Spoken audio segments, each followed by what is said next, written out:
interesting story in Spiegel Online sent to me by Anthony. And this is about how the NSA can install malware and spyware in computers before the computers reach their final destination.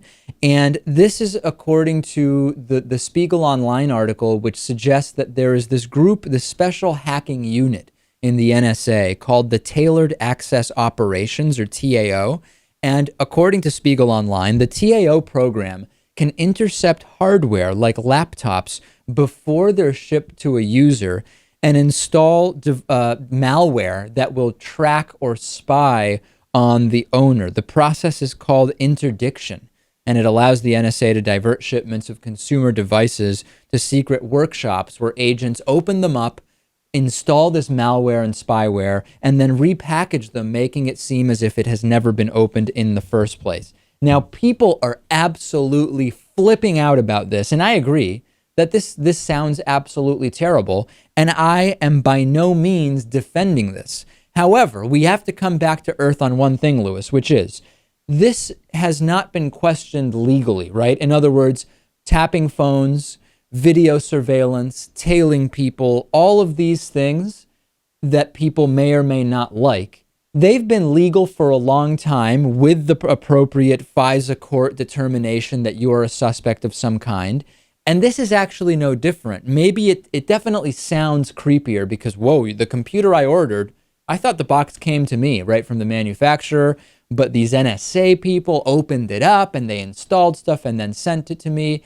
But this is, practically speaking, not that different than tapping a phone, and legally, the questions are the same. Right. And I mean, yeah, you can't argue that this is illegal. It is legal. Of course, you can make the argument that it shouldn't be legal. Or that it's unconstitutional. That is unconstitutional, right? And that's, I think, what the majority of people are complaining about. And, that's completely subjective, right? Everyone has their own interpretation of the Constitution. There's no question. And we also have to remember that with new technology, any reasonable person will assume that there is technology to spy, right?